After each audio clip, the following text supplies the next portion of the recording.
Time now for the top story on Face the Nation. New Delhi has handed over to Pakistan a dossier with evidence linking Pakistan to the Mumbai terror attacks. New Delhi is also sharing this proof with the global community. Here's a report.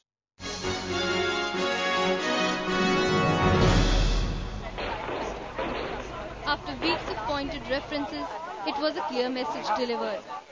We don't think there's such a thing as non-state actors. I mean, even the so-called non-state actors function within a state, are citizens of a state.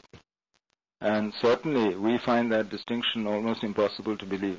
Pakistan's Foreign Office confirmed receiving the dossier of evidence given by New Delhi and even discussed it with the visiting US envoy Richard Boucher in Islamabad, who was assured of a formal response to India as soon as Pakistani officials examined it.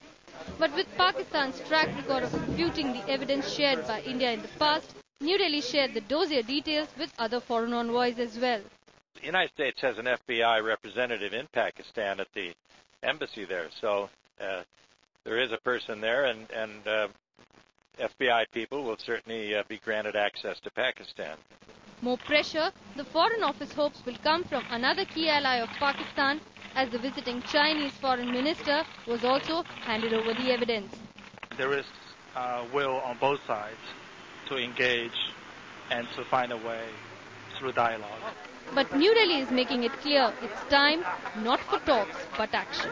China is an all-weather friend of Pakistan's and enjoys considerable leverage. And India believes if China wants, it can play a constructive role in persuading Pakistan to put an end to cross-border terrorism. In New Delhi, with Parul, this is Shuchi Yadav.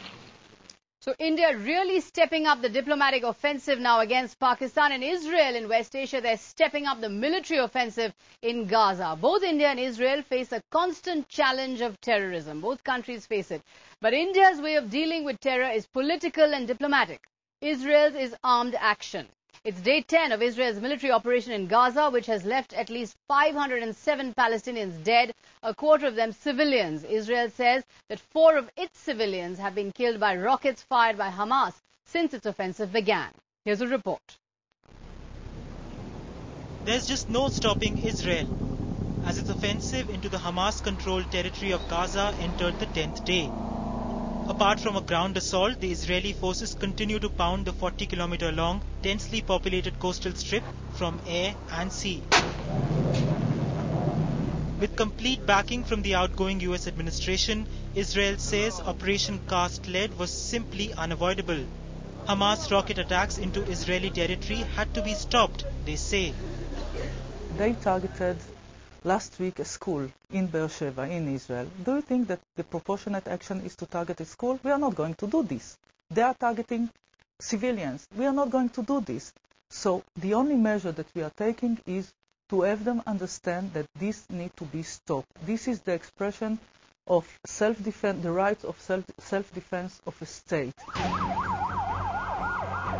While Israel maintains that it is only targeting Hamas, at least 25% of the over 500 Palestinian casualties so far have been civilian, many of them children.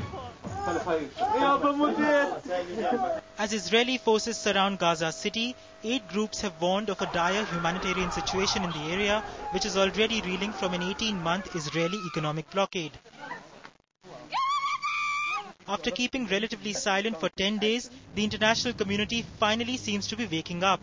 United Nations Secretary General Ban Ki-moon has called for a ceasefire. French President Nicolas Sarkozy is heading to West Asia to try to persuade Israeli and Arab leaders to agree to a 48-hour humanitarian truce. A separate high-profile EU delegation and a Russian envoy are already there. But is this sudden diplomatic activity too little too late to assuage an outraged Arab world? The war on Gaza must be stopped and the siege on Gaza must be lifted as soon as possible. What is happening in Gaza is nothing but a war crime conducted by the Israeli side. Meanwhile, India, dealing with its own terror-related problems with Pakistan, has issued at least 4 statements so far condemning the Israeli operation. The latest one calls it disproportionate and totally unacceptable.